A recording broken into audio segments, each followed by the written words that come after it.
Coucou tout le monde, j'espère que vous allez bien. Donc je vous retrouve pour ce mode cocooning de façon totalement décousue. On est le 10 décembre et il est 19h04. Pour ne pas changer, alors vous allez peut-être franchement en avoir marre de m'entendre répéter tout le temps la même chose.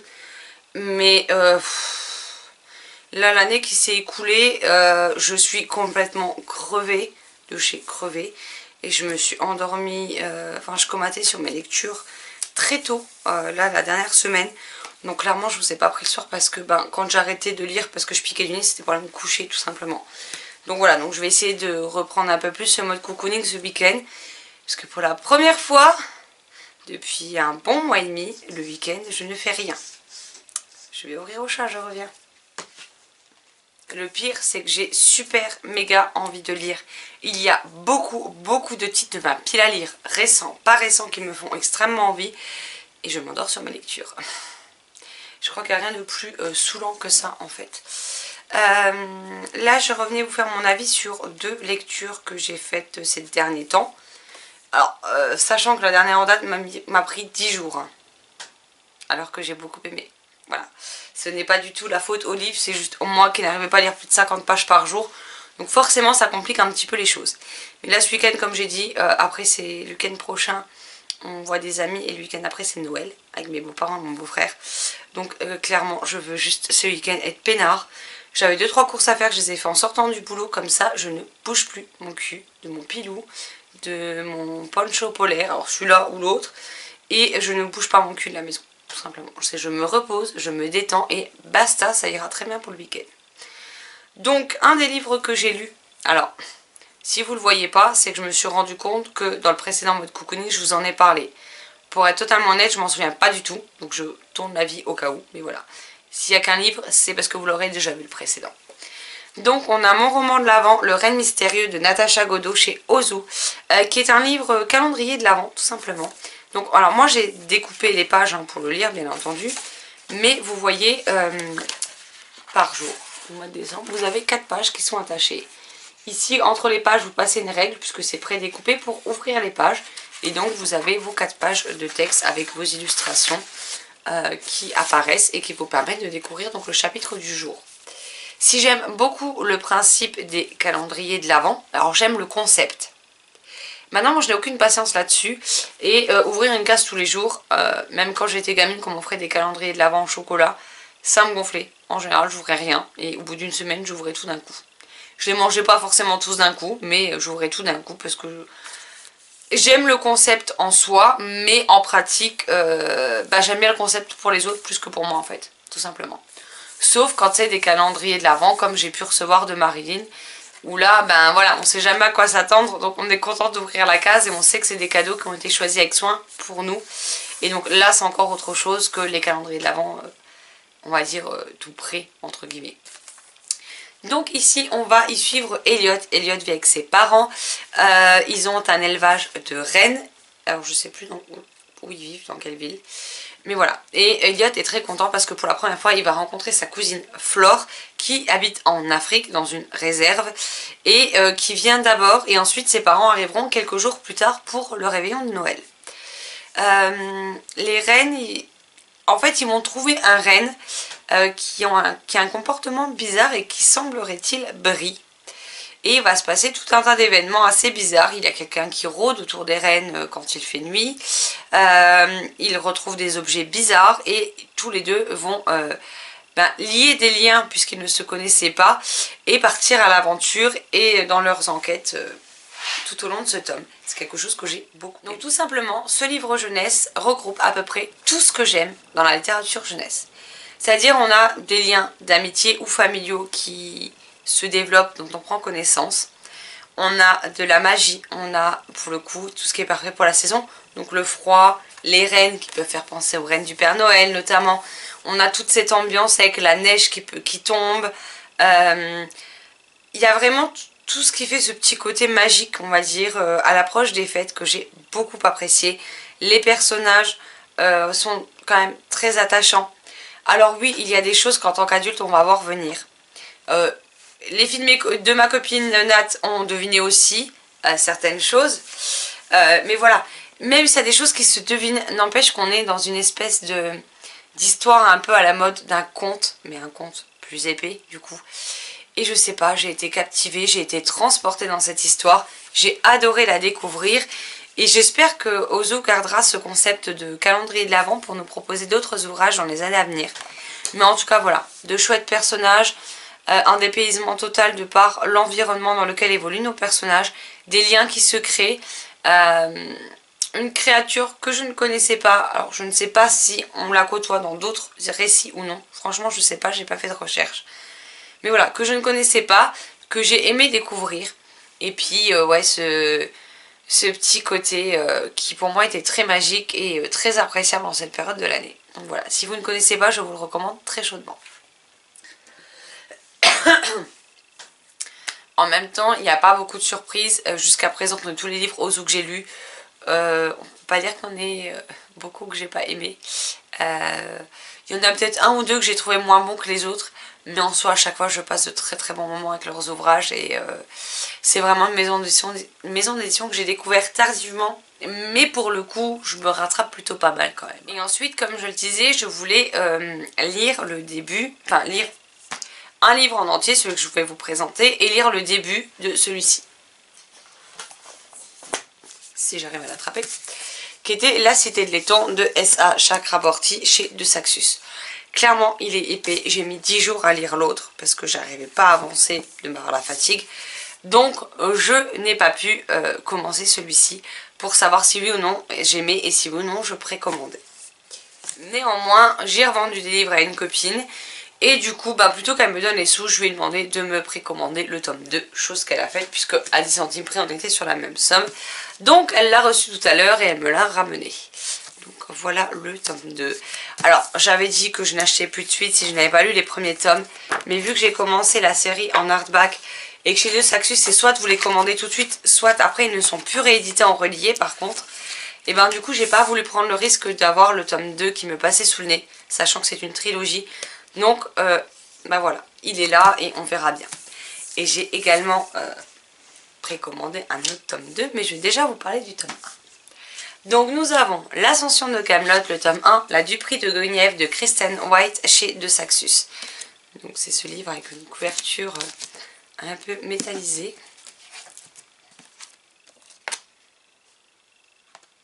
Comment se présente le hardback et l'illustration de couverture qui est tout simplement l'illustration de la jaquette, mais voilà, un petit peu modifiée pour l'intérieur.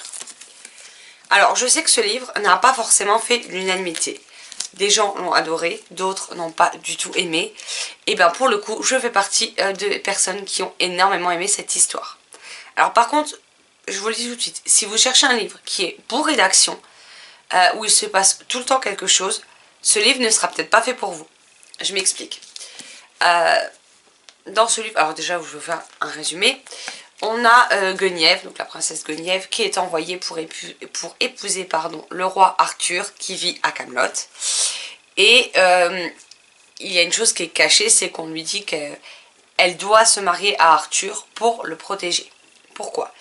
Arthur est à Camelot, il a vaincu la Reine Noire grâce à Excalibur, grâce à la Dame du Lac, à Merlin, etc.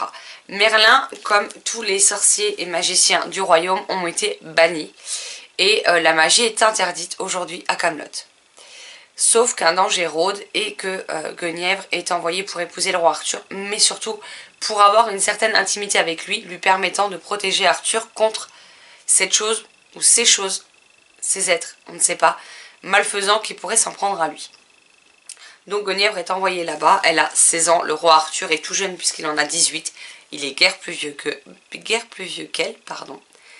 Et on découvre, alors je sais pas si on vous le dit, donc clairement on vous dit, voilà, en résumé, que Guenièvre n'est pas ce qu'elle semble être. Et on va la suivre, elle, dans sa vie à Camelot, dans sa relation avec Arthur, mais aussi avec les autres personnes qui vivent dans le royaume, avec le peuple. Elle va voir que Arthur est vraiment quelqu'un de profondément bon, qui fera passer toujours son peuple avant ses intérêts à lui.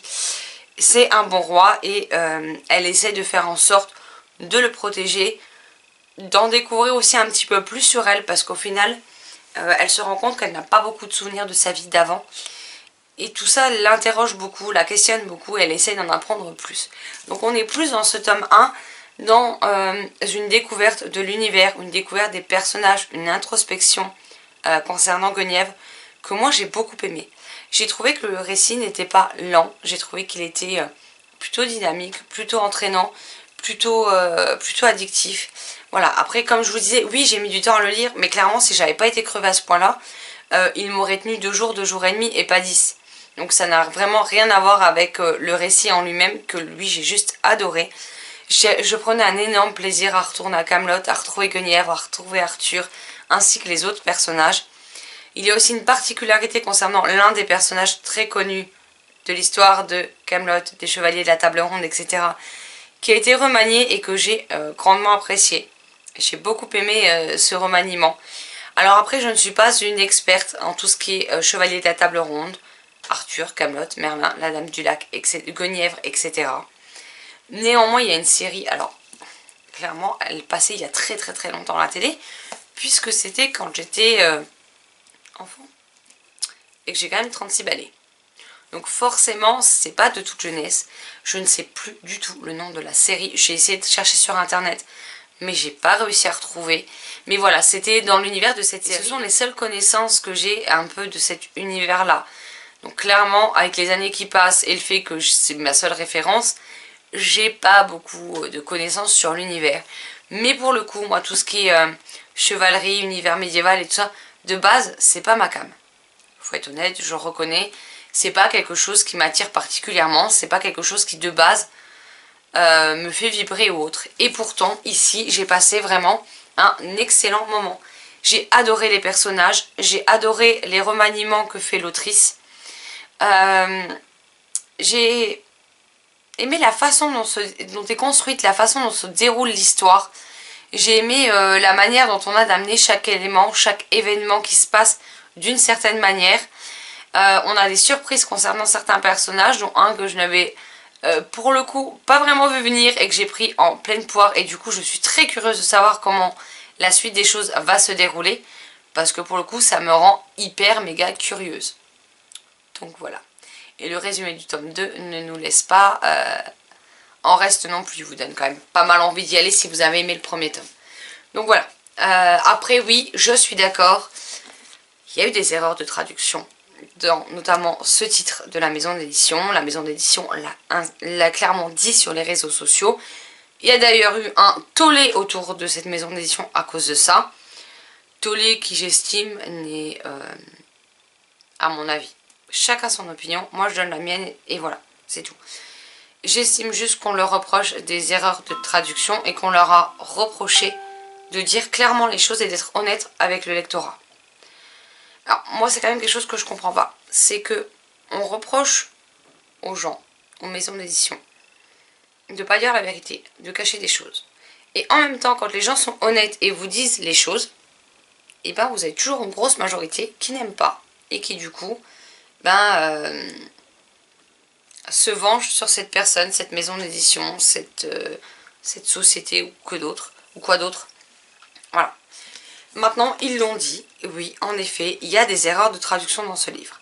Maintenant, j'ai vu des commentaires sur Livre Addict disant qu'au bout de quelques pages, il y avait eu tant et tant d'erreurs et ceci et cela. Alors pourtant, le livre a été tiré en relié en une fois, en un type d'exemplaire, ça n'a pas été réimprimé. Alors ou j'étais tellement dedans que j'ai rien vu venir, ou alors il y a un problème, on n'a pas dû voir la même chose ou lire la même chose. Parce que oui, il y a des erreurs. Maintenant, il y a des grosses maisons d'édition où j'ai lu des titres qui étaient certainement bourrés de beaucoup plus de fautes que celui-ci. Donc voilà, il y en a, il faut en avoir conscience, ça je ne dirais pas le contraire. Sur les nouvelles éditions, parce que je vois que certains titres sont réimprimés, donc si celui-ci est réimprimé en brochet, je ne sais pas s'ils vont tout simplement retirer le BAT, enfin continuer à tirer le BAT initial ou s'ils ont corrigé entre temps pour avoir un nouveau BAT et des épreuves du coup, enfin des livres qui du coup ne contiendront pas ces erreurs, je ne sais pas. Maintenant je trouve que voilà, oui il y a des erreurs, oui il y a des couacs, maintenant j'ai vu pire ailleurs, donc sur ça je ne vais pas les fustiger pour ça. Voilà, ça arrive dans chaque maison d'édition qui ont des traducteurs, ça arrive à tout le monde de se louper. il y a des choses qui passent parfois à la trappe. Et oui, on peut avoir des coquilles, on peut avoir des mots répétés, on peut avoir des phrases qui n'ont pas vraiment de sens. C'est des choses qui arrivent. Je le savais en connaissance de cause avant de commencer ma lecture. Certes, je ne le savais pas quand je l'ai acheté, mais je le savais avant de le commencer. Et voilà, enfin je veux dire à un moment donné, l'histoire m'a tellement plu que moi je suis passée outre. Donc voilà, à partir du moment où l'histoire arrive à me captiver et qu'on n'a pas non plus des erreurs à toutes les pages, dans une certaine mesure j'arrive à passer outre. Et pour le coup j'ai passé un excellent moment de lecture avec ce titre. J'ai très envie de lire la suite et voilà, je vous conseille tout simplement, si c'est un univers qui est susceptible de vous intéresser, de vous faire votre propre avis. Et de pas forcément écouter soit les gens qui vous en disent que du bien, soit les gens qui en disent que du mal. Si ça peut vous intéresser, ils existent en brochet, ils existent en e-book. N'hésitez pas à tester et à vous faire votre propre opinion dessus, pardon. Mais moi, c'est une très très bonne lecture. Et c'est aussi ce qui a entraîné mon achat du tome 2. L'avantage, c'est que je l'ai terminé hier. Non, avant-hier. Et que hier sortait cette beauté. Moi, je l'ai reçu aujourd'hui, mais voilà. Alors, je sais pas si on va bien voir. Mais en fait, l'effet métallisé qu'il y avait sur la couverture avec le jaune sur le 1. Ici, vous voyez, c'est tout métallisé, irisé et c'est en bleu. L'illustration intérieure est comme ceci et l'hardback. Bon, c'est clair que je ne suis pas une fan. Alors, à la lumière, je ne sais pas si ça se verra. Mais à la base, ouais, voilà, c'est du rose. Alors, j'aurais peut-être préféré un beau bleu ou quelque chose comme ça. Peut-être le bleu irisé de la couverture sur le hardback. Mais voilà, le hardback est quand même une couleur un peu vert d'eau comme ça qui est très jolie. Et je suis très contente de l'acquisition de ce tome 2.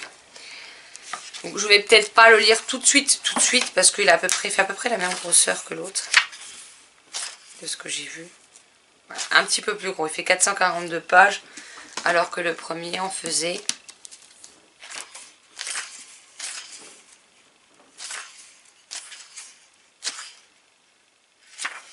Le premier en faisait 405, donc à peu près 40 pages d'écart. Néanmoins, je ne vais pas le lire tout de suite, mais il y passera très prochainement parce que j'ai quand même très envie de retourner dans l'univers. Donc voilà. Et sinon, ma nouvelle lecture en cours est une lecture sur ma liseuse qui est un SP des plumes de l'imaginaire.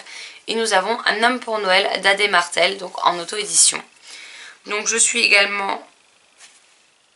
Alors, je suis actuellement à 13% de ma lecture. Encore une fois, j'ai pas beaucoup réussi à lire hier. Mais alors, j'ai passé un très bon moment hier avec le peu que j'en ai lu. J'ai déjà eu le sourire aux lèvres, j'ai déjà rigolé, donc ça c'est déjà une très bonne chose. Donc voilà, en plus notre héroïne part avec sa petite fille dans un chalet, donc elle prend la route de Nancy pour aller dans les Vosges. Nancy c'est à 1 heure de chez moi, les Vosges c'est à 1h30 de chez moi. C'est des lieux que je connais, des lieux que... Alors Nancy, j'aime pas particulièrement moi les très grosses villes, mais les Vosges, les chalets, la montagne, la neige, pas la neige... à la montagne, hein, dans les Vosges. Voilà, je précise, hein, pas chez nous le reste de l'année, mais voilà, c'est quelque chose que j'aime beaucoup. J'adore les Vosges, personnellement, quand on peut y aller de temps en temps, le temps d'un week-end, j'apprécie énormément. Donc je suis ravie de découvrir cette histoire dans cette région, tout simplement. Donc là, je continuerai... Alors ce soir, je sais pas. Soit je continue ma lecture, probablement pas très longtemps avant d'aller me taper un roupillon d'enfer. Et je continuerai ma lecture du coup beaucoup plus avec beaucoup plus d'énergie pour ne pas m'endormir dessus demain. Soit je fais ce que j'ai envie de faire depuis un petit moment que je n'ai toujours pas fait, qui rentre aussi dans le challenge de l'hiver. C'est-à-dire que je joue à Spyro sur la Play 4. Voilà. Parce que à la Play 4, quand on l'a eu, j'ai joué pas mal d'heures.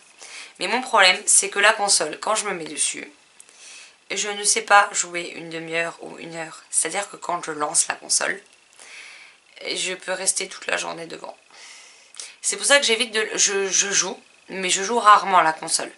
Parce que je sais très bien que j'ai beaucoup de mal derrière à arrêter. C'est-à-dire que la dernière fois que j'ai joué à Kingdom Hearts, donc moi j'avais acheté le pack intégral, je crois, qui de base coûtait très cher, mais il y avait une promo pendant 2-3 jours, donc je m'étais jetée dessus parce que je l'aurais jamais payé au prix qu'il était de base, parce que c'est beaucoup trop cher pour un jeu vidéo, faut pas non plus déconner. Donc là, il était en promo, je me suis jetée dessus pour me faire plaisir. Et la dernière fois, j'ai passé un nombre incalculable d'heures dessus. Tout comme la chérie a passé un nombre incalculable d'heures sur les Sims dessus. Donc voilà, donc soit je lis, soit je me prends une heure pour moi et je joue à Spyro. Sachant que Spyro, moi j'ai pris la console avec des jeux déjà dedans, parce qu'il y avait 3 packs différents.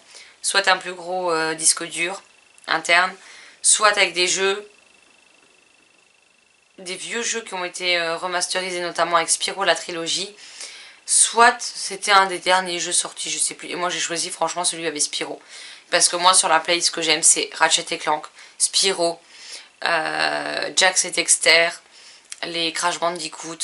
Enfin voilà, c'est les jeux clairement de mon enfance, enfin pas mon enfance mais mon adolescence. Et c'est quelque chose auquel j'aime, des univers que j'aime beaucoup retrouver en fait, tout simplement. Comme sur la Nintendo, ça va être, parce que j'ai aussi la vie, hein, ça va être tout ce qui est les Mario notamment. Il y avait d'ailleurs Spyro était sorti sur Play 1, puis la licence avait fini par être revendue à Nintendo qui en avait sorti sur la Wii notamment. Et finalement la licence est retournée chez Sony, PlayStation, et du coup ils l'ont ressorti. Et c'est vrai que Spyro c'est un jeu que j'ai tellement aimé que ben je vais peut-être retourner me faire ça ce soir. Et puis vu que je suis fatiguée, normalement je devrais pas rester des heures et des heures dessus avant de piquer du nez, donc au moins comme ça j'irai ensuite me coucher. Je pense que pour un point, ce point est très long. C'était 19h02 quand j'ai commencé. Oui, il est 19h26, donc finalement j'arriverai peut-être à vous poster un mode cocooning dimanche ou lundi, selon quand est-ce que j'aurai la motivation pour le montage.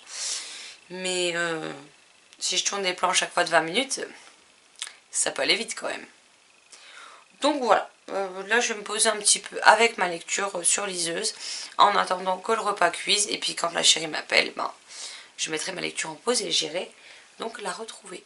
Ah, et sinon je vous ai pas montré, mais je vais vous montrer le sapin.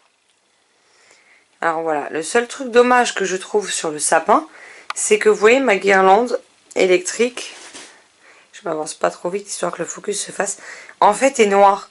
Donc avant on avait un sapin, bon on avait acheté un vrai sapin, donc il était vert du coup, et du coup ça ne se voyait pas. Mais là dans le sapin artificiel blanc, j'avoue que ça fait un peu dégueu. J'avoue que je suis pas spécialement fan du résultat. Mais bon, l'année prochaine de toute façon pour le salon on achète un sapin naturel. Et je vais voir parce que j'ai entendu dire qu'on pouvait acheter des sapins naturels dans des pots, ce qui permettait ensuite de les replanter plutôt que de les jeter et de les détruire. Donc il faudra que je voie pour en trouver un. Et puis pour le sapin artificiel là, tout simplement je rachèterai une guirlande parce que j'ai vu que ça existait avec le câble en blanc. Donc je pense que je vais faire un sapin avec 2 couleurs dans le salon, avec le sapin vert et donc les guirlandes avec le câble noir. Et je rajouterai une guirlande avec un câble blanc et peut-être d'autres décos de sapin pour celui-ci. Tout simplement parce que mes guirlandes sont très vieilles. Mes guirlandes ont été bouffées par les chats. Donc voilà, elles partent un petit peu en lambeaux, les 3/4. J'en ai encore dans le carton, mais en fait elles sont dans des états catastrophiques. Donc je pense qu'on va modifier un petit peu tout ça. On verra bien l'an prochain pour le choix des couleurs et pour les 2 sapins et puis pour les décos éventuels qu'on peut trouver. Mais voilà, pour cette année ça ira très bien. De toute façon j'ai pas envie de m'amuser à refaire le sapin ou autre. Donc clairement, je suis pas hyper satisfaite du résultat. Mais ça ira très bien pour cette année. Voilà.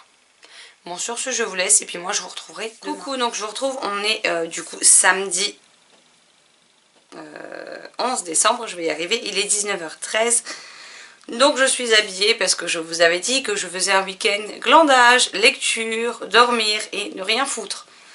Et ma meilleure amie tout à l'heure nous sort, il va être 15h, 15h30. Elle dit, vous faites quoi ce soir machin? Donc bah, on s'est habillé, on s'est lavé, on s'est préparé, on s'est habillé. Et d'ici un petit quart d'heure, 20 minutes, on s'en va. On y va un peu plus tardivement parce que son fils était au foot et que son chéri n'est pas encore rentré. Donc voilà, donc pas la peine d'y aller non plus, 3 heures en avance. Donc ça va être discussion, faritas et jeu de société ce soir. Donc ça c'est plutôt cool. Niveau lecture, ben, j'ai pas avancé dans ma liseuse. Enfin, sur ma liseuse pour la simple et bonne raison que hier soir j'ai pas du tout lu au final. J'ai été jouer à la console. Donc je vous mets la petite image là pour ceux qui ne connaissent pas. Parce que dans mes copines, je me suis rendu compte qu'en fait c'est la plus jeune, celle qui, je sais même pas si elle était née quand c'est sorti ou qui était tout juste née, connaît, mais pas les autres. Donc j'ai joué à Spyro, qui est juste là. Donc j'ai joué à peu près 3 heures et j'ai tanné 30%, 33% du jeu. Je reviens. Désolée, il y a petite Nala qui voulait venir, donc je lui ai ouvert. Donc oui, hier en fait, l'avantage c'est que les jeux je les avais finis à l'époque de leur sortie, donc je sais qu'il y a des choses à respecter pour finir les niveaux à 100%. J'ai toujours autant un problème avec les niveaux où Spyro vole, et uniquement vole dans le monde. Ça a été ma bête noire à l'époque, ça l'est toujours visiblement, hein. J'avais toujours pas acquis ce qu'il faut pour les passer facilement.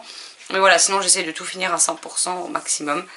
Et c'était vraiment chouette de se replonger dedans, ça me rappelle des souvenirs de quand j'étais ado et j'ai juste kiffé. Donc voilà. Et avec Sylvie, on devait commencer aujourd'hui. Je lui ai dit il y a je ne sais pas combien de temps que j'allais commencer. Résultat, ce n'est pas le cas.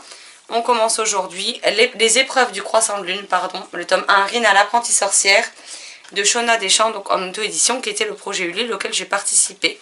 Donc elle a fait du découpage et on doit lire ça. Donc il y en a pour 77 pages. Sachant que concrètement le livre commence page 9. Donc voilà, je vais commencer un petit peu avant de partir et découvrir cette histoire. Donc il y aura ça. Et celui-ci en parallèle, mais celui-ci j'espère le terminer demain, parce qu'en tout cas c'est une romance de Noël, et puis ça a l'air plutôt drôle et sympathique de ce que j'en ai lu, donc j'ai hâte de me replonger dedans tout simplement. Sinon, qu'est-ce que je voulais vous dire d'autre? Je sais plus. Je sais plus.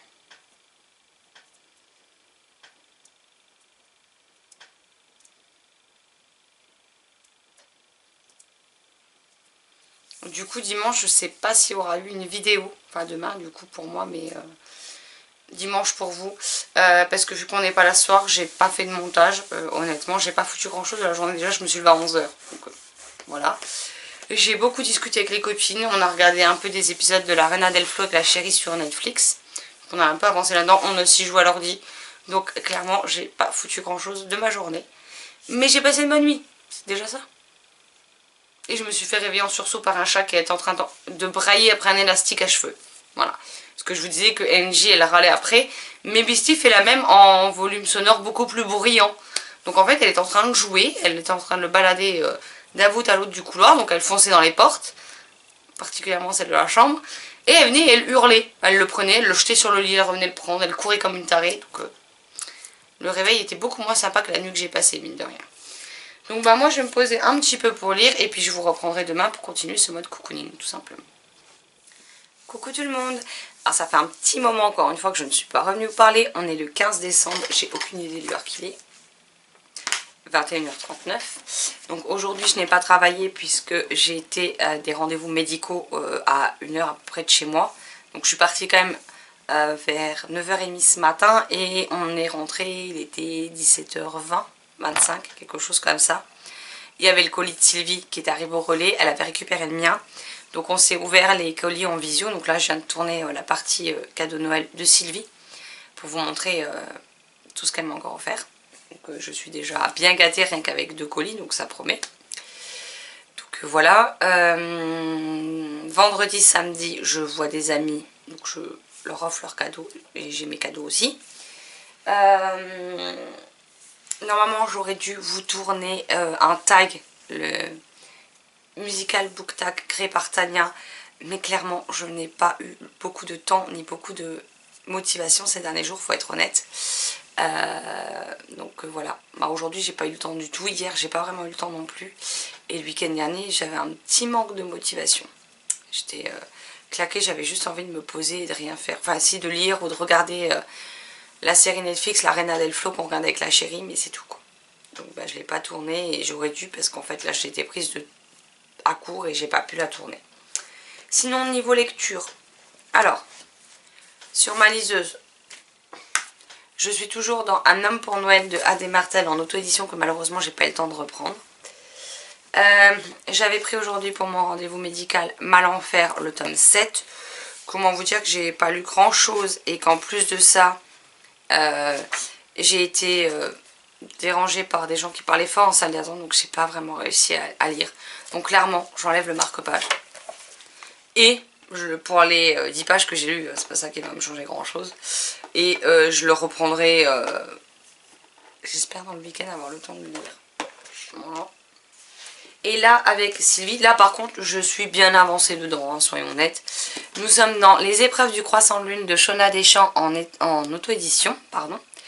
Et vous voyez, j'ai déjà lu tout ça. Et là, je vais lire, et je regarde juste ma petite feuille histoire de ne pas faire de bêtises. 20 à 24, donc je sais pas jusqu'où ça donne. Je sais pas combien il y a de chapitres, parce qu'elle m'a dit jusqu'à l'épilogue, mais je sais pas combien il y a de chapitres en tout.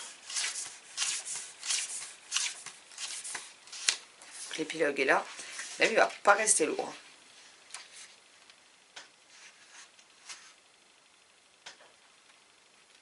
Oh, mais ils vont être courts les chapitres là.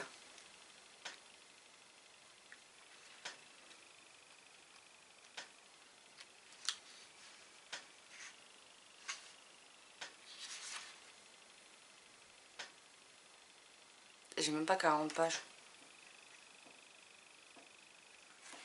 Bon. Bah, je vais lire cette toute petite partie là. Et puis après, il faudra que je m'arrête. Mais au début, je me suis dit, oh, c'est sympa, ça révolutionne pas le genre, mais c'est vraiment cool. On est bien dedans, ça se lit vite. Mais en fait, je suis hyper curieuse de savoir la suite. Voilà. En fait, plus on avance, plus il y a des choses qui se passent. Alors, il y a des choses qu'on devine, etc. Mais ouais, franchement, j'adore. Je suis trop bien dedans. C'est pas... Alors, quand je disais que ça ne révolutionne pas le genre, c'est pas méchant. Hein. Il y a des... Aïe. Il y a un univers fantastique, donc avec de la magie, etc. Il y a des choses qu'on peut avoir déjà vues ailleurs, mais ce n'est pas péjoratif quand je dis que ça ne révolutionne pas le genre. C'est pas parce que ça ne le révolutionne pas que j'adore pas ma lecture pour autant.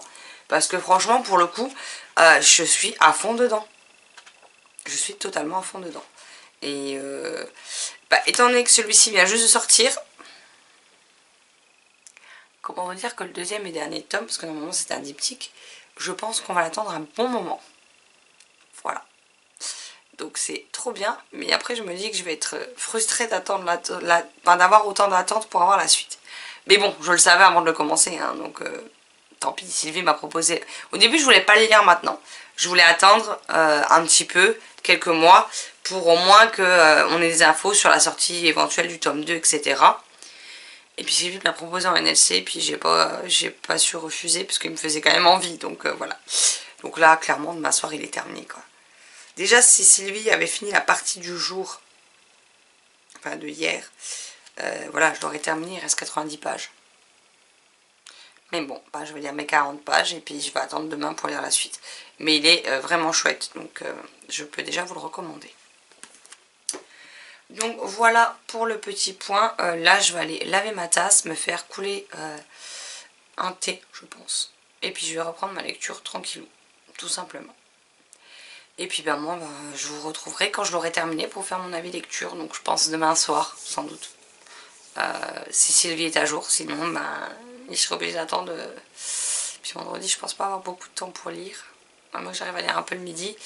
Voilà, sinon bah, j'essaierai de vous en parler samedi dans la journée. J'essaierai de le finir vite fait comme ça, entre deux corvées de ménage, me poser un petit peu pour lire. Et puis je vous ferai mon avis à ce moment-là du coup. Sur ce, je vous laisse et je retourne à ma lecture. Coucou tout le monde, donc je retrouve, on est le 26 décembre. Alors je suis désolée, hein, le mode cocooning est totalement décousu. Il va s'étaler sur tout le mois de décembre, mais tant pis, c'est pas grave. Je revenais vous voir parce que j'ai lu quelques titres ces derniers temps dont je ne vous ai pas parlé, donc ce sera l'occasion de le faire. Donc j'ai tout d'abord lu Les épreuves du croissant de lune, le tome 1, Rina, l'apprentie sorcière, de Shona Deschamps en auto-édition, que j'ai lu en lecture commune avec Sylvie. Donc dans ce livre, on va y suivre Rina. Rina, il me semble qu'elle a 12 ans. Elle a été abandonnée et recueillie par un couple de boulangers. C'est une jeune fille pleine de joie, pleine d'énergie, qui est souvent très speed et assez tête en l'air, et donc ça provoque souvent des situations avec des petites catastrophes à la clé. Un beau jour, ses parents adoptifs l'envoient lui faire une livraison de pâtisserie dans une certaine boutique, puisque la cliente les a commandées. Et quand elle va passer la porte, elle va découvrir une vieille dame dont la boutique est sale et désordonnée, une vieille femme assez aigrie et qui semblerait cacher pas mal de choses, puisque en faisant la rencontre de cette femme, elle va tout simplement basculer du côté du monde magique, puisqu'il y a le monde des humains et le monde magique de l'autre côté. Et elle aura en tout 6 mois pour apprendre tout ce qu'elle ignore de la magie et pouvoir passer les épreuves du croissant de lune. Niveau résumé, je ne vais pas vous en dire plus parce que voilà, c'est ce qu'on vous dit plus ou moins dans le résumé. Donc on va en rester là. Si dans le fond, le fait qu'une héroïne ou un héros ne connaisse rien de qui il est vraiment, ni ses pouvoirs, et qu'il a du mal à les maîtriser au départ, alors si cela n'a rien d'innovant ou de révolutionnaire dans le genre fantastique, je dois dire que j'ai quand même beaucoup aimé ma lecture. Ça se lit tout seul. La police d'écriture est une police 10, donc pour toutes les personnes souffrant de troubles 10, tout simplement. Donc ça c'est pas mal parce que du coup ça peut permettre à tout le monde de le lire plus facilement. On a à chaque bas de page des illustrations en noir et blanc différentes et à chaque fin de chapitre on a des illustrations couleurs. Alors je les trouve très souvent magnifiques ces illustrations. Je vais essayer de vous en montrer quelques-unes que j'aime particulièrement. Les personnages, je les ai beaucoup aimés. On a des personnages très différents les uns des autres et qui pourtant se complètent plutôt pas mal. On retrouve des traits de caractère chez deux personnes qui se ressemblent sur certains aspects. Enfin, je sais pas. Il y a l'ensemble, la mythologie qui a été mise en place par l'autrice concernant les épreuves du croissant de lune, les différents personnages, les différents compagnons familiers que les sorciers et sorcières peuvent avoir, ce mélange entre monde magique et monde des humains, la façon dont les personnages sont travaillés, tout m'a fait passer un très bon moment de lecture avec ce livre. Pour le coup, je ne savais vraiment pas à quoi m'attendre en le démarrant. Je voulais juste passer un bon moment. Et clairement, ça a été le cas, du début à la fin. J'ai adoré. Il y a un moment donné, il y a un truc que j'avais vu venir. Mais voilà, l'autrice nous réserve quand même son lot de surprises derrière qui m'ont pour le coup bien surprise que je n'avais pas vu venir. Donc pour le petit élément que j'avais deviné, c'était pas bien grave. Et j'étais contente de découvrir que ouais, ce que j'avais deviné, c'était bel et bien ça. Parce que je trouve que ça apporte quelque chose au récit et que j'ai hâte de voir comment ça va pouvoir être développé par la suite, tout simplement. En tout cas, si j'ai qu'une chose à dire, c'est encore le tome 2. Parce que celui-ci vient tout juste de paraître. Donc clairement, je pense que pour le tome 2, on peut attendre quasiment un an, je pense. Voire plus, je ne sais pas. Mais en tout cas, voilà, c'était une campagne Ulule. Sachez que l'autrice a sa boutique. Alors si j'y pense, je vous laisserai les liens en barre d'infos. Mais voilà, j'ai été complètement emballée du début à la fin. J'avais bien du mal à m'arrêter à chaque fin de partie découpée par Sylvie. D'ailleurs, la fin, je l'ai terminée, qu'elle était encore dessus. Elle m'a dit, vas-y, elle m'a dit, c'est bon, termine-le. Parce qu'elle savait que bah, voilà, j'avais vraiment envie de le découvrir. Et enfin, de découvrir la suite et fin de ce premier tome. Mais c'était vraiment très chouette. Ensuite, j'ai lu un petit livre, un petit conte jeunesse, donc Le Rossignol et l'Empereur, illustré par Hélène Chéteau et écrit par Pascal Brissy chez Ozu.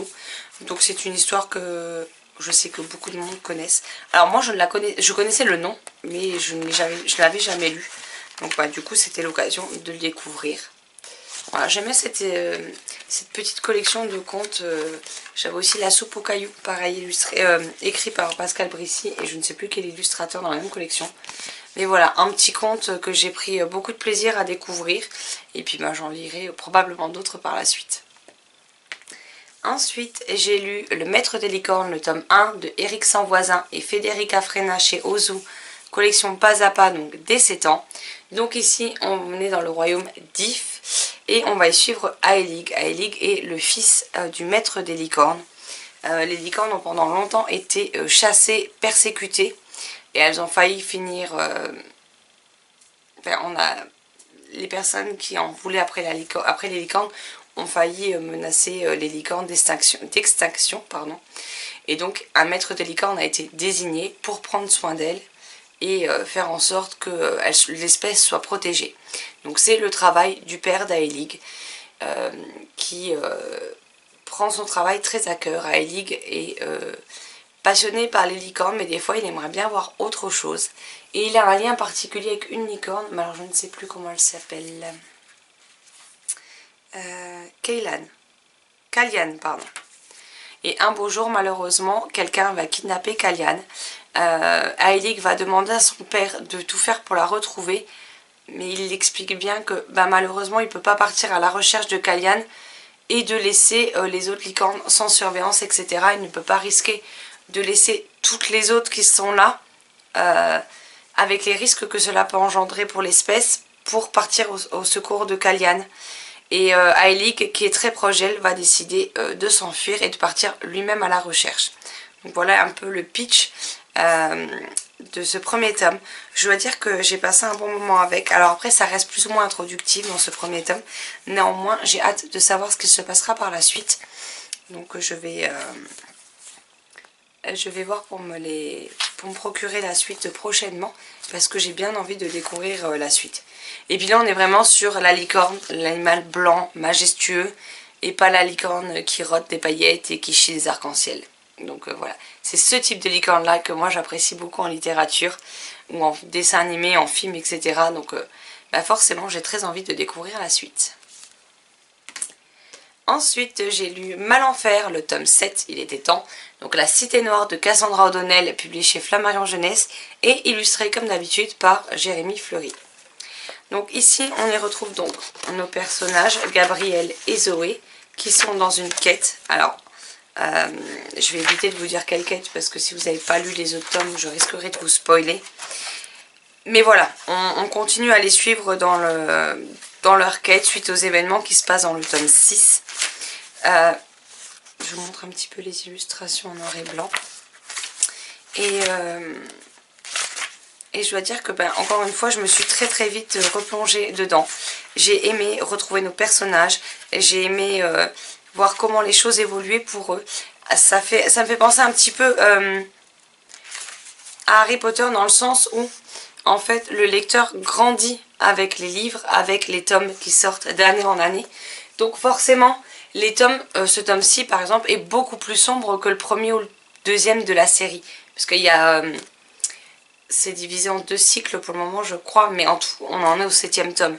Voilà, les premiers étaient... c'était déjà... Il y avait quand même des bons éléments, mais voilà, on n'était quand même pas dans quelque chose d'aussi sombre qu'on l'est aujourd'hui. Néanmoins, moi, ça reste une saga coup de cœur, une saga chouchou que j'aime beaucoup découvrir au fur et à mesure des tomes. Je ne sais pas combien d'autres tomes sont prévus, mais voilà, c'est toujours mon petit bonheur de me replonger dans un tome de Malenfer, de retrouver Zoé, de retrouver Gabriel, de retrouver tous les autres personnages qu'on suit depuis le premier tome. Et voilà, on en apprend de plus en plus sur chacun d'entre eux, on en apprend plus sur les pouvoirs de Zoé et de Gabriel, mais aussi de tous les enjeux qu'il y a derrière, de tout ce qui peut arriver de bien ou de mal. Et j'aime beaucoup les écrits de Cassandra O'Donnell pour ça, parce que c'est pas parce que le lectorat est jeune qu'elle prend les lecteurs pour des idiots, ou qu'elle nous invente une histoire toute niaise, toute mielleuse, etc. Non, il y a de véritables enjeux, de véritables choses graves qui s'y passent, et pourtant ça reste adapté à la jeunesse. Donc moi, c'est quelque chose que j'aime énormément, et ce tome 7 ne déroge pas à la règle. Après, je peux pas trop parler du tome 7, voilà, parce que forcément ça spoilera certaines choses qu'on puisse passer dans les tomes précédents, et c'est pas mon but. Moi, mon but, c'est de vous donner envie de découvrir cette série sans vous spoiler. Mais voilà, si vous voulez des avis un peu plus développés, vous pouvez aller voir par exemple mon avis du premier ou du deuxième tome qui sont sur le blog, qui avait été écrit sur le blog.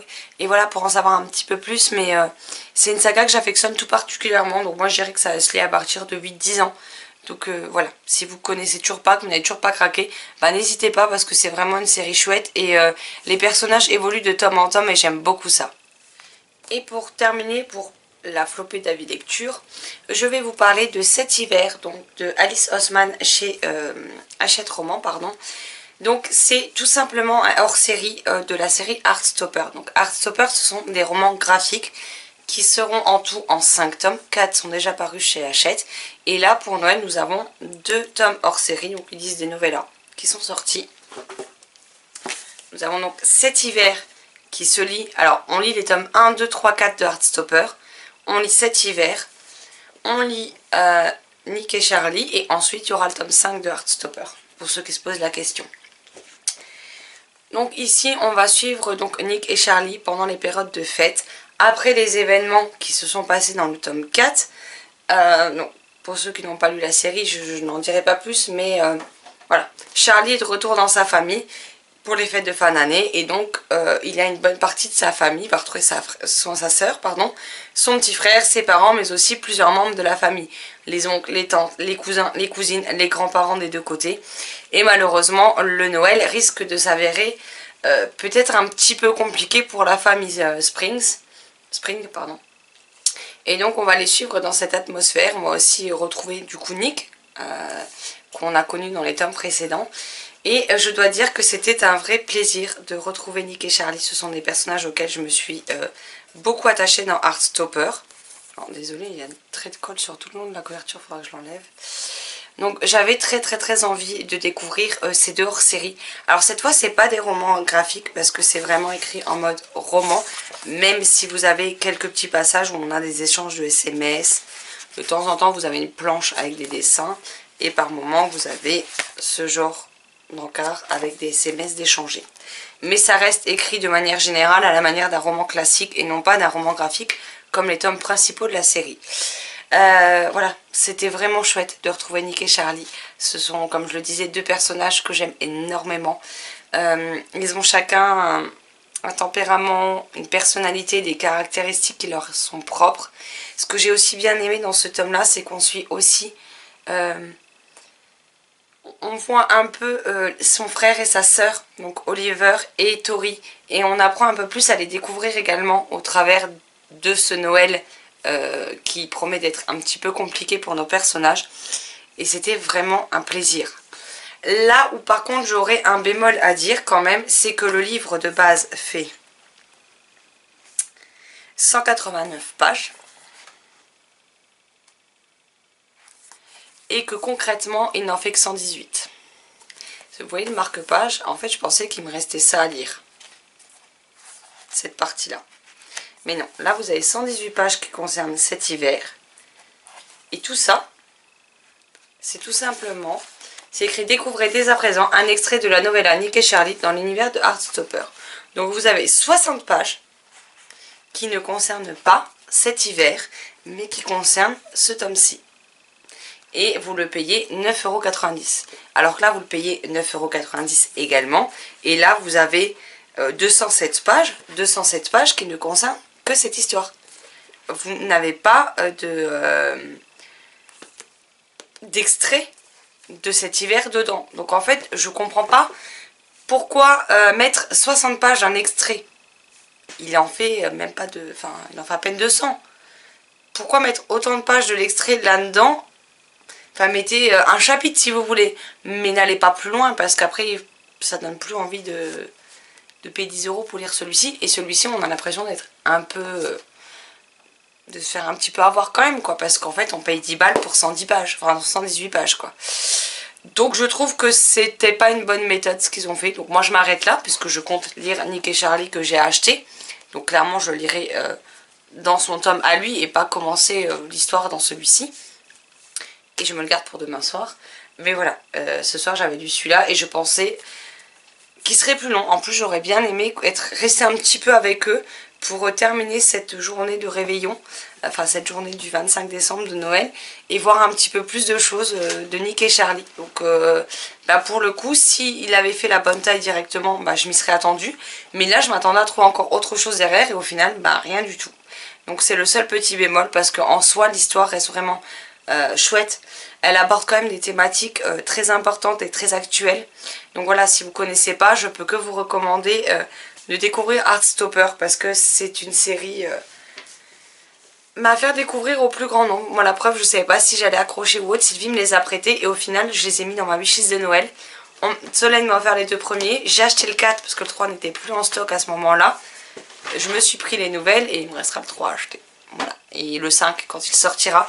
Mais j'ai un pincement au cœur en me disant que le 5 ce sera le dernier. Après, je sais que ça sera adapté en série Netflix. Je crois que c'est Netflix qui a acheté les droits. Donc j'espère qu'ils ne feront pas un massacre avec cette série de livres. Le chat, ça va, je t'embête pas trop. Elle est en train de tout me jeter. Donc je viens de me prendre ma lecture poche sur la tronche. Je viens de me prendre mon coussin. Et où la mioche?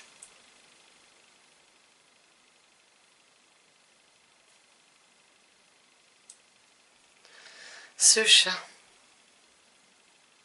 Tu voulais décaler avec des moyens plus simples de me le faire comprendre plutôt que de tout me jeter dessus. Voilà, madame est repartie faire l'équilibriste de l'autre côté, comme vous pouvez le voir. Et rendre visite au sapin. Elle est en train de chercher la prochaine connerie à faire, que je suis pas très rassurée. Mais bon. Donc, ben voilà pour mes dernières lectures. J'avoue qu'en ce moment, je lis pas vite. Je lis pas grand chose non plus. Mais bon, je ne désespère pas que les choses s'arrangent. Elle est en train.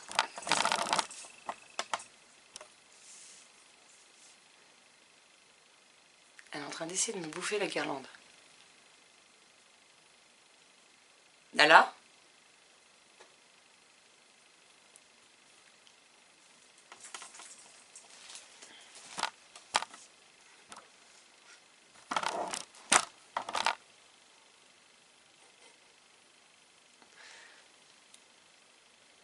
Ça va, je te dérange pas trop?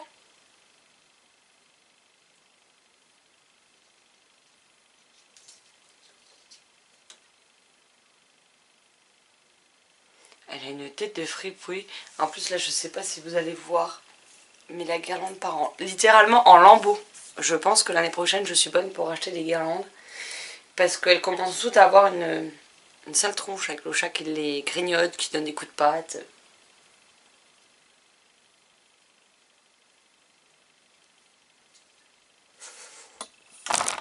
Bon allez, sur ce, je vous laisse là, puis moi je vous retrouverai plus tard. Elle a l'air décidée à sortir, donc je vais aller l'ouvrir. Et puis bah, je vous retrouverai plus tard quand j'aurai quelque chose d'autre à vous dire, un avis à donner, ou tout simplement que bon, j'aurai envie de blablater, tout simplement. Donc à mon avis ce sera pas avant demain soir par contre, mais voilà. Bon bah à plus tard. Coucou, donc je vous retrouve, on est le 30 décembre, donc jeudi, il est 21h10. Et je vous retrouve pour vous faire 2 avis lecture avant de terminer une autre lecture sur ma liseuse. Donc j'ai lu Nick et Charlie de Alice Oseman, publié chez Hachette Roman. Donc celui-ci fait un peu plus de 200 pages, donc il est un peu plus gros que cet hiver. Et j'ai complètement adoré ce tome. Désolée, interruption de Nala qui a voulu venir.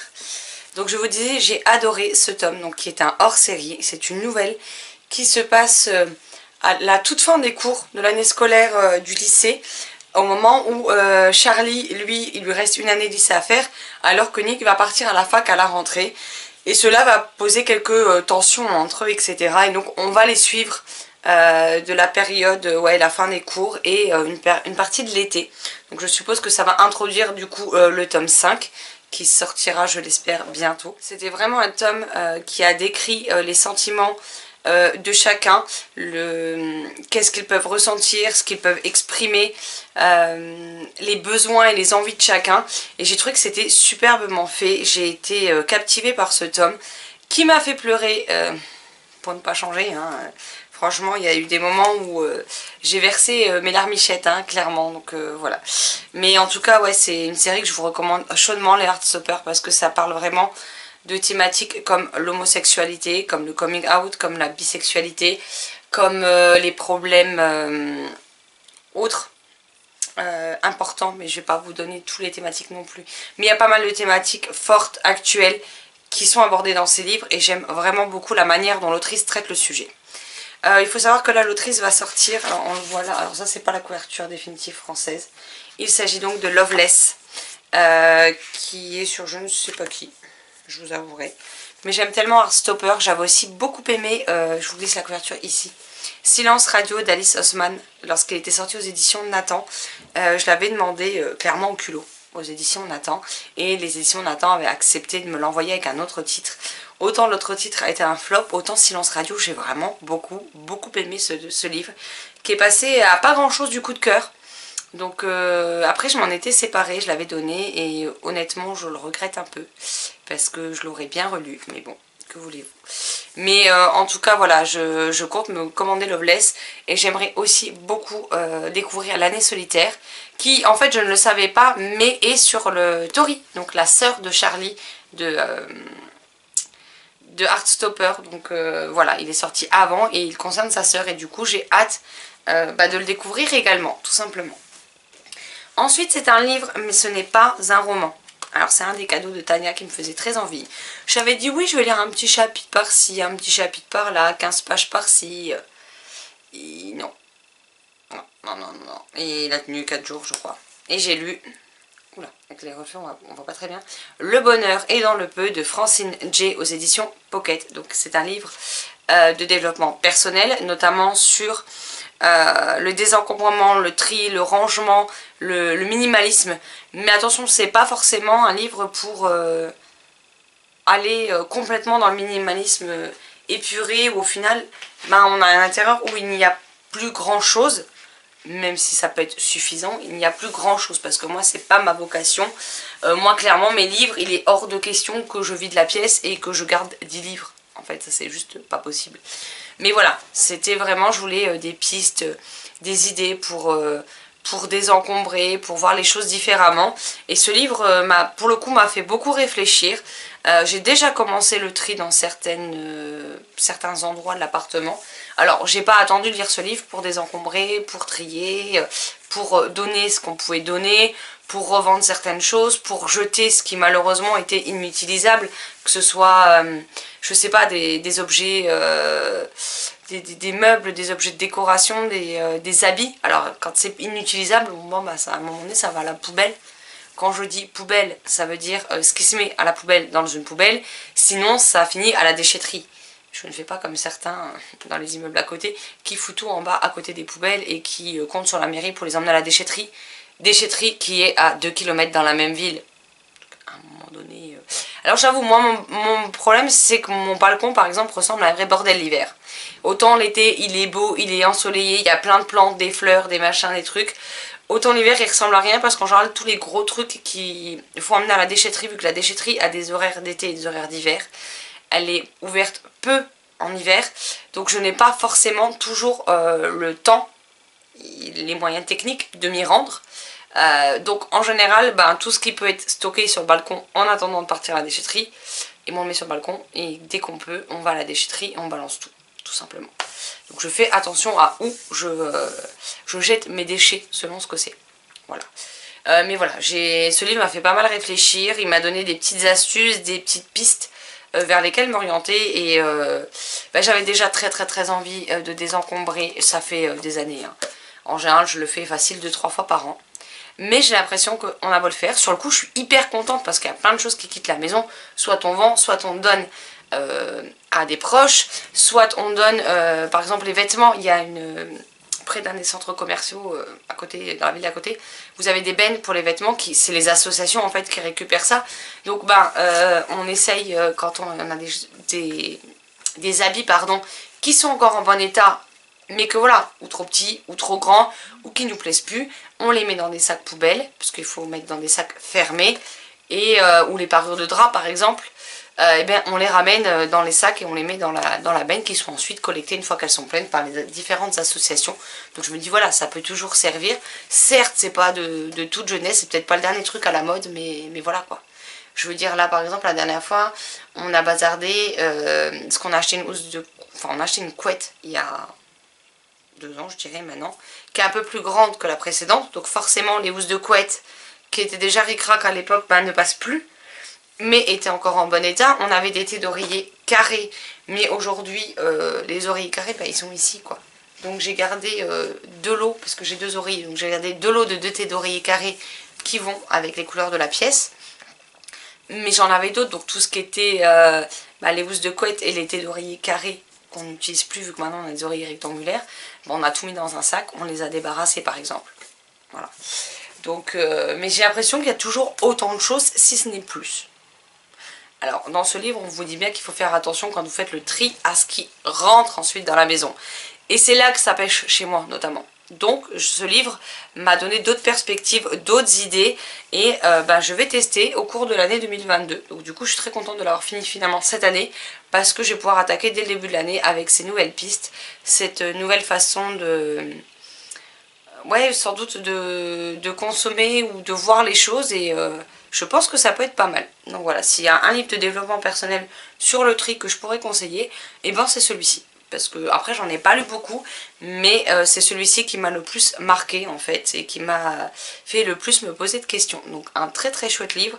En plus il est sorti en poche, donc il coûte pas très très cher hein, clairement. Donc c'est l'occasion ou jamais de vous faire plaisir. Et pour le coup Tania, si tu passes par là, je te remercie beaucoup parce que ça fait un moment qu'il est dans ma wishlist. Je crois que la première fois que je l'ai mis dans ma wishlist, il n'existait même pas encore en poche. Voilà. Mais du coup c'est vrai que je repoussais, j'avais toujours d'autres priorités à acheter, je ne l'achetais pas. Donc le fait que tu me l'as offert cette année en plus de l'autre, et je te remercie parce que pour le coup je l'ai trouvé hyper intéressant, hyper instructif et du coup j'ai hâte de m'y mettre. Donc voilà. Et là je suis enfin en train de lire parce que j'avais lu 39 pages, donc 13%, je n'avais pas été plus loin parce que j'avais eu... ça a été assez compliqué là ces derniers temps, donc j'ai besoin de choses diverses et variées et je voulais pas, j'avais pas spécialement envie d'une romance de Noël à ce moment-là en fait. Quand je l'ai commencé c'était cool, c'était fun. Il y a des choses qui sont passées, voilà, j'étais plus dans le mood romance de Noël tout simplement. Donc j'ai préféré, tant pis, lire un petit peu autre chose avant d'y revenir. Et pour le coup, je pense que j'ai bien fait parce que hier, je me suis enfilé 201 pages. Et si ma liseuse hier n'était pas en train de clignoter dans tous les sens en me disant batterie faible, batterie faible, batterie faible, et ben je l'aurais probablement fini. Ce qui fait que ma journée de travail aurait été encore plus compliquée parce que je dors peu en ce moment, mais vraiment peu. Hein. C'est-à-dire que si je dors 6 heures, c'est beau. Et je les dors de manière pas très reposante. Et là, à minuit et demi, j'avais encore la gueule dans la liseuse. Donc, si j'avais lu la suite, je pense que mon sommeil aurait été encore plus réduit. Et ça aurait peut-être pas forcément été une bonne idée. Voilà. Donc, je le finis et je vous retrouve pour mon avis juste après. Coucou tout le monde, donc je vous retrouve, on est le 1er janvier et je viens vous faire mon dernier avis lecture de ce mode cocooning. Comme ça, il me restera cette partie à monter et demain, je pourrai vous uploader du coup le dimanche 2 janvier le mode cocooning prévu. Donc, je viens vous parler, je vous glisse la couverture ici, de Un homme pour Noël de Adé Martel en auto-édition que j'ai reçu en partenariat numérique dans le cadre des Plumes de l'Imaginaire, pardon. Donc dans cette histoire, on va y suivre Jo. Jo qui élève seule sa fille Margot. Elle a un travail dans un supermarché. Les choses ne se passent pas forcément toujours bien. Et pour les fêtes, elle a décidé de prendre la route de l'Est avec sa fille et d'aller tout simplement dans le chalet familial dans les Vosges pour passer les fêtes de fin d'année. Elle espère jusqu'avant que ses parents, sa sœur, son beau-frère et leurs enfants débarquent, elle puisse passer des moments privilégiés avec sa fille. À peine arrivée sur place, elles vont, surtout Jo, elle va être surprise au bout de quelques temps de trouver un homme empaqueté comme un paquet cadeau avec un gros ruban, une lettre autour du cou. Et en fait, comme explication, Margot va lui dire qu'elle a fait une lettre au Père Noël et qu'elle va demander un homme pour sa maman, avec toute une liste de recommandations avec laquelle il va se trimballer autour du cou. Et c'est comme ça que nous rencontrons donc Ted, qui dit avoir atterri ici grâce au lutin du Père Noël. Et donc on va vivre cette situation totalement inattendue, totalement rocambolesque, à laquelle Jo ne s'attendait alors pas le moins du monde. Elle se demande qui est ce dingue enrubanné dans le salon, comment il a atterri là, parce que visiblement il ne sait pas enrouler dans du papier cadeau et du bolduc tout seul. Hein. Donc il y a pas mal de choses qui pêchent et elle a quand même très peur parce que après tout c'est un inconnu, elle ne sait pas ce qu'il fait là, elle ne connaît pas ses réelles intentions. Ça fait bien longtemps que Jo ne croit plus au Père Noël, donc elle a beaucoup de mal à imaginer que cet homme soit le cadeau de ce dernier. Et donc on va la suivre tout au long de ce livre avec cette rencontre, cette surprise et tous les rires, les déconvenus, les doutes qu'il peut y avoir autour de la visite et de la rencontre de ce personnage. Je dois dire que je voulais une romance de Noël, chose que j'ai absolument eue, hein, faut bien être réaliste. Mais je savais pas spécialement à quoi m'attendre, je m'attendais à une romance de Noël plutôt limite un peu kitsch, bateau, un peu à la manière des téléfilms de Noël. Et je dois vous dire que j'ai été alors plus que surprise. Je ne m'attendais clairement pas à la découverte que j'ai faite en lisant ce livre. J'avais lu 39 pages et puis j'étais pas dans le mood, donc j'avais laissé de côté le temps de lire quelques autres livres. Et quand je me suis replongée dedans, j'ai bouffé 200 pages d'un coup. Et pour être honnête, si ma liseuse n'était pas en train de clignoter dans tous les sens comme un sapin de Noël en me disant batterie faible, batterie faible, batterie faible, je pense que ma nuit aurait été encore plus courte puisque je l'aurais terminée dans la foulée. Chose que je me suis empressée de faire le lendemain en ayant fini le travail. Voilà. J'ai été complètement embarquée par les personnages créés par Adé Martel, par toute cette histoire qu'elle a construite, qui est plutôt inattendue, plutôt originale pour le coup. Je dois dire que Margot est une sacrée petite fille, hein, clairement elle a de la suite dans les idées, elle a des idées bien précises sur lesquelles elle ne fera aucune concession, hein. C'est comme ça qu'elle l'a décidé et c'est comme ça que ça va se passer, quoi qu'il advienne. Et ouais, je sais pas, les personnages ont été quand même très touchants. Dans les parents de Joe, autant son père est adorable, autant sa mère est une tête à claque. Concernant sa sœur, bon, sa sœur est pas mieux que la mère, hein, j'ai envie de vous dire, elle suit la même lignée. Son beau-frère est exécrable et on a envie de le tarter à longueur de temps.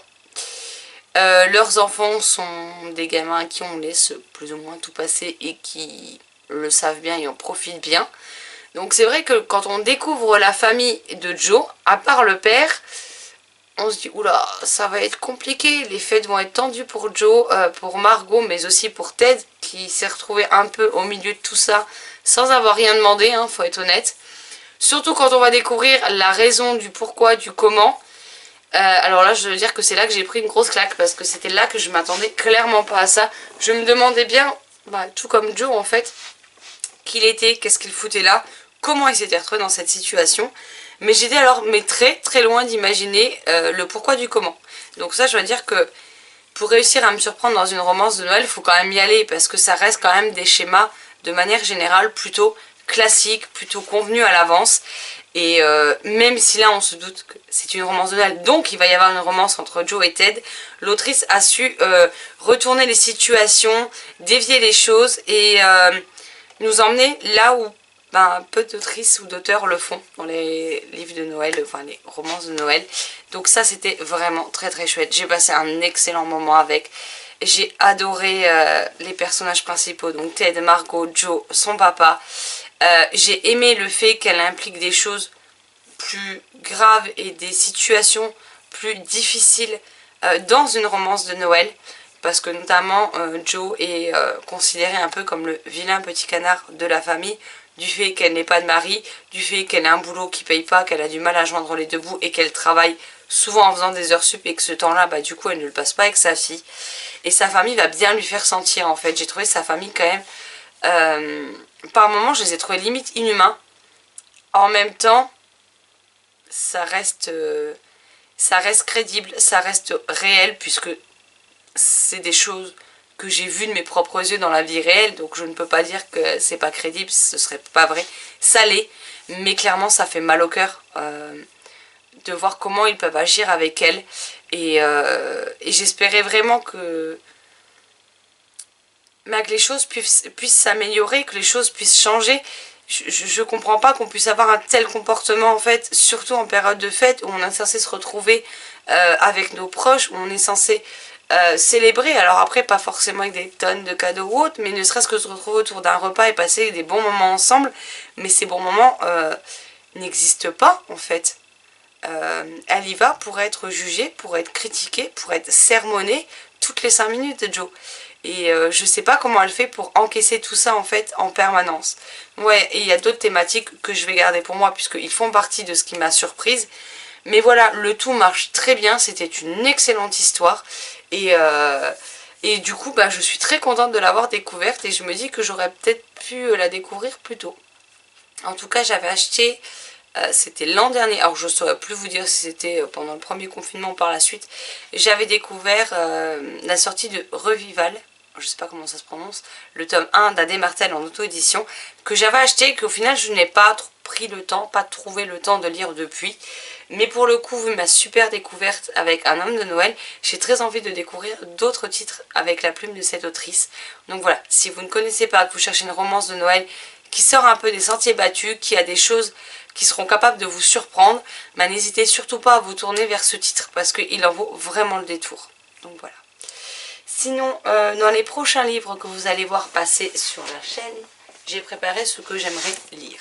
Donc demain avec Sylvie, nous commençons Le Club de l'Ours Polaire, le tome 1, Stella et les mondes gelés d'Alex Bell chez Gallimard Jeunesse. Donc pour l'instant, il y a 3 tomes sur les 4 qui sont déjà sortis en France. Le tome 4, je pense, si on se base sur les autres sorties, aurait sans doute dû sortir en fin d'année, ce qui n'a pas été le cas, donc j'espère que Gallimard le sortira bientôt. J'avais déjà lu ce tome 1, mais je dois lire le tome 3 en lecture commune avec Tania, puisque j'ai les 3 au format papier. Vu que j'avais adoré celui-là, j'avais acheté la suite. Mais je m'en souviens plus assez pour enchaîner directement avec le 2 que je n'ai pas encore lu. Et Sylvie voulait le lire, donc on va se le lire en LC, je enchaînerai avec le 2 pour ensuite pouvoir faire le 3 en fin de mois avec Tania en LC. Mais voilà, j'avais vraiment beaucoup aimé ce premier tome et bah, du coup j'ai hâte de replonger dans l'univers. J'ai aussi commencé, mais je suis tellement fatiguée que je vais aller me coucher, je verrai ça demain, Les Tisseurs de Rêves, le tome 1, Manel et les Mélodies Secrètes de Manon Fargeton aux éditions Rajo, dont le tome 2 sort tout prochainement. Je ne sais pas si vous allez... on voit pas trop, mais il y a des... Tout ici, c'est des effets... tout ce qui est orange avec des effets brillants. Mais ça a l'air plutôt très sympathique et j'ai hâte de voir où tout ça va nous mener. J'aimerais également lire le manga que Nat m'a offert à Noël. Donc, je crois que mon fils est gay, le tome 1 de Okura chez Akata. En plus, il m'a pas l'air très très gros. Je sais pas combien... C'est que dans les mangas, on sait pas trop le nombre de pages qu'il fait. Mais je sais pas, je le trouve assez court pour un manga. Donc, j'ai hâte de le découvrir tout simplement. Et maintenant que Sylvie m'a envoyé les tomes 1 et les tomes 2 en même temps à Noël, et ben j'ai hâte de pouvoir enfin commencer la série à La Boîte à Musique de JJ et Carbone. Donc avec le tome 1, Bienvenue à Pandorian chez Dupuis.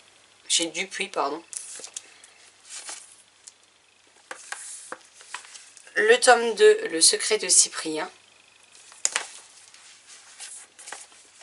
Le tome 3, À la recherche des origines.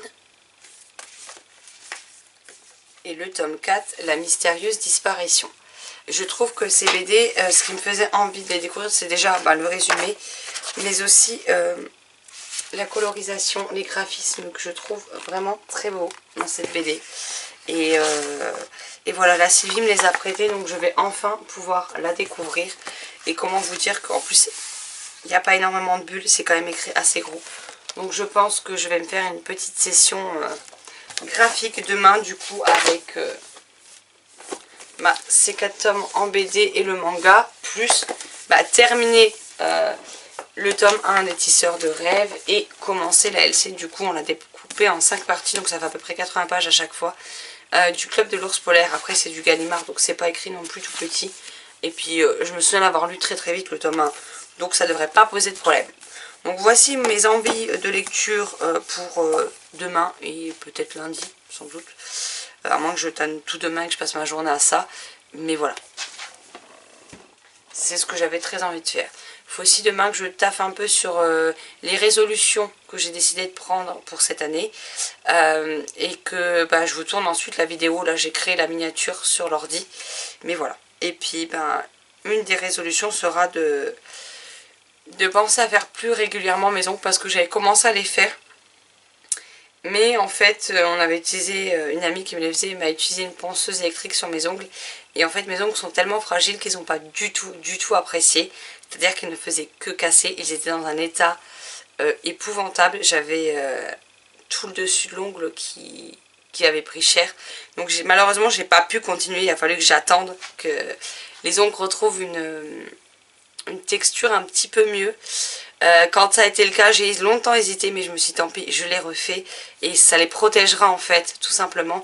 Et j'ai bien fait, parce que là quand je l'ai enlevé hier, celui qui était complètement bousillé, pour préparer mes ongles pour refaire là, et bien en fait mes ongles ont quand même retrouvé un meilleur aspect. Donc je pense que j'aurais pas, fallait mieux pas que je les refasse tout de suite, mais le fait d'avoir entendu et de remettre une couche pour les protéger, ça a plutôt bien marché, et donc là j'ai pris celui-ci. Et il n'y a qu'un ongle que j'ai mis en paillettes parce que ma collègue m'avait prêté des vernis pailletés pour essayer. Il y a celui-ci. Bon, ça va, je trouve que ça va plutôt bien avec les autres. Même si pour le coup il est plus orangé rouge que ce que je pensais. Et du coup ça pète bien aux yeux quoi. Mais bon, voilà, mon but ça va être de les refaire. En plus c'est une nouvelle marque de vernis là que je teste. Et les derniers, je l'ai tenu 3 semaines. J'aurais pu le tenir une semaine de plus. Seulement avec les produits désinfectants, avec la cigarette, et le gris est devenu marron. Il est devenu noir à certains endroits. Enfin il était dégueulasse en fait. Et j'ai la cigarette parce que celui-ci était un peu plus orangé, mais tous les autres avaient des taches. Et ça c'est à force d'utiliser le désinfectant, vu que c'était un vernis clair, ça a commencé à l'attaquer. Donc voilà, celui-ci n'est pas non plus super foncé, mais il l'est plus. Alors je sais pas si on va voir en plus, mais il y a des reflets irisés que j'aime beaucoup. Voilà, donc je suis ravie d'avoir pris le temps de faire mes ongles, et voilà. Bon, sur ce, je vais vous laisser là. J'espère que cette nouvelle vidéo vous aura plu. Une des résolutions, petit spoil, sera d'être plus régulière dans les modes cocooning que je ne l'ai été au mois de décembre. Mais j'avoue que cette fin d'année a été très compliquée sur beaucoup d'aspects. Donc j'ai fait au mieux en fonction de ma motivation, en fonction de ma fatigue, en fonction du reste. Et malheureusement, les aléas de la vie font qu'on ne fait pas toujours ce qu'on veut. Même pas trop souvent d'ailleurs. Et que j'ai essayé de faire au mieux. Donc voilà. Donc du coup vous avez un mode cooking qui s'étale sur plusieurs semaines. Mais bon, c'est le premier jour de l'année. Donc on termine cette vidéo et on repart sur de bonnes bases. Voilà, j'espère donc que la vidéo vous aura plu. N'hésitez pas à échanger avec moi en commentaire. Comme d'habitude, je me ferai une joie de vous répondre. Sur ce, je vous souhaite un excellent dimanche, de très belles lectures et je vous dis à très vite dans une prochaine vidéo. Bye bye.